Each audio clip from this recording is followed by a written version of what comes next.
Umat yang jumlahnya terbesar, terbanyak, bahkan konon menurut catatan sampai 90%, tapi dipermainkan oleh mereka kelompok-kelompok kecil ini.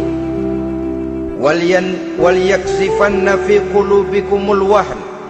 Pada saat itu di hatimu dicampakkanlah penyakit wahan.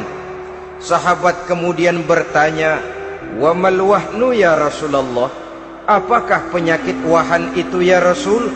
Beliau menjawab, hubbud dunya wa karahiyatul maut. Penyakit wahan itu tidak lain hubbud dunya wa karahiyatul maut. Terlalu cinta kepada dunia dan terlalu takut kepada mati. Materialistis dan takut resiko. Dua penyakit inilah yang menyebabkan walaupun umat ini mayoritas, tapi dipermainkan oleh yang minoritas. Walaupun dia golongan terbesar, tapi nasibnya seperti makanan di atas meja makan. Dari segala macam penjuru mau menghantam dia. Saudara-saudara kaum muslimin yang berbahagia, ini merupakan analisa sosial bahwa pada suatu saat nanti akan terjadi di tengah-tengah umat di mana kita dihantam dan diserbu dari segala macam penjuru. Akidah didangkalkan, peradaban dan kebudayaan dirusak, makanan dan minuman diracuni, pakaian ditelanjangi dan lain sebagainya, sampai kita melepaskan nilai Islam yang kita cintai ini. Kondisi sosial ini satu saat akan datang kepada kita. Demikian analisa dan peringatan dari Rasulullah sallallahu alaihi wasallam. Marilah sekarang kita melihat, adalah benar bahwa di zaman sekarang kita insya Allah tidak akan mengalami perang Badar sehebat yang pernah dialami oleh Rasul dan para sahabatnya. Tetapi sesungguhnya perang yang kita hadapi di zaman sekarang ini tidak kalah hebatnya dengan perang Badar, tidak kurang dahsyatnya dengan perang Uhud, tidak kurang ngerinya dari perang Khandaq. Hanya saja yang kita hadapi sekarang ini bukan ujung pedang, bukan ujung tombak, bukan ujung panah. Yang kita hadapi sekarang ini adalah perang akidah, perang ideologi, perang mempertahankan keyakinan. Yang kalau kita kalah sekarang, kita memang masih beragama. Tetapi anak kita, cucu kita, generasi yang akan hidup 5, 10, 20, 30 tahun yang akan datang, wallahu a'lam bissawab. Islam, saudara-saudaraku, tidak mungkin hilang dari dunia. Tetapi tidak mustahil Islam gulung tikar dari desa kita. Tidak mustahil Islam gulung tikar dari kampung dan kota kita, jikalau kita tidak menjaganya, jikalau kita tidak memeliharanya, bahkan jikalau kita tidak mewariskannya kepada anak-anak kita, generasi yang akan datang. Marilah kita mengingat sejenak bagaimana Islam di Spanyol yang pernah jaya, pernah mewarnai daratan Eropa, dan yang sekarang hanya sekedar tinggal ceritanya saja. Ini pernah diperingatkan oleh Rasul dalam satu hadis, sayati ala ummati zamanun la yabqal Islam illa ismun wala minal Quran illa rasmun. Akan datang satu masa di tengah umatku di mana pada masa itu Islam ada tapi hanya tinggal sekedar namanya saja, dan Quran pun ada tapi cuma sekedar tinggal tulisannya saja. Apabila kita tidak mewariskan ini kepada generasi yang akan datang, maka serbuan-serbuan dari berbagai macam penjuru dari hari ke hari semakin kita rasakan kehebatannya. Tidak mustahil sejarah Spanyol akan terjadi di desa kita, akan terjadi di kampung kita, akan terjadi di kota kita.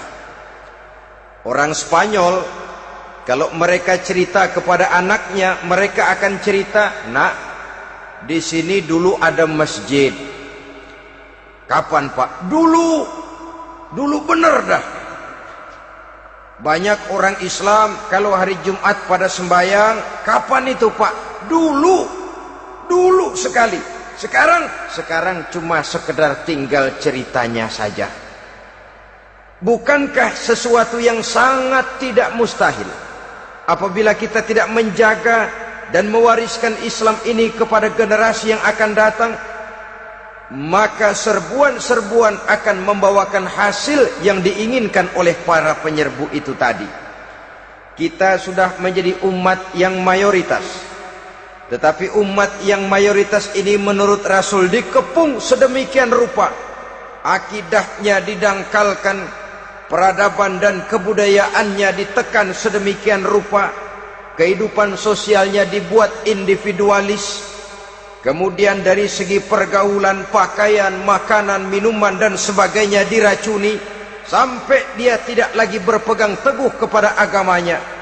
Dan dikala itu hilang kehebatan umat ini di mata musuh-musuhnya. Orang lain memandang kita ringan saja, enteng saja, satu umat yang sudah kehilangan wibawa. Padahal konon kabarnya kita mayoritas, tapi enak saja dikutak-kutik orang lain. Dan dikala itu di hati kita merajalela penyakit wahan. Penyakit wahan itu apa? Pertama, hubbud dunia, terlalu cinta kepada dunia. Terlalu cinta kepada dunia yang menyebabkan kita lupa akan tanggung jawab dan kewajiban, lupa meneruskan dan mewariskan Islam kepada generasi yang akan datang. Kita berlomba hanya untuk mengejar dunia dan seluruh isinya.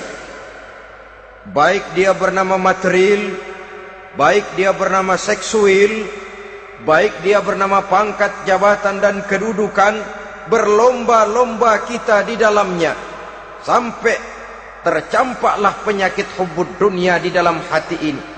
Berurat dan berakar dunia itu, sulit dan berat kita berpisah daripadanya. Akibatnya kemauan untuk berbuat demi dan atas nama agama sangat sulit terwujud di dalam kehidupan ini. Yang kedua, karahiyatul maut, terlalu takut kepada mati. Baik mati ajal, mati dalam artian yang sebenarnya, baik mati usahanya, baik mati karirnya, baik mati pangkat dan jabatannya. Sehingga dengan demikian akibatnya jatuhlah kita menjadi umat yang kehilangan wibawa di mata orang lain. Saudara-saudara kaum muslimin rahimakumullah, saya katakan tadi, perang yang kita hadapi di zaman sekarang adalah perang akidah. Perang menghadapi peradaban dan kebudayaan yang menghancurkan moral daripada anak-anak kita.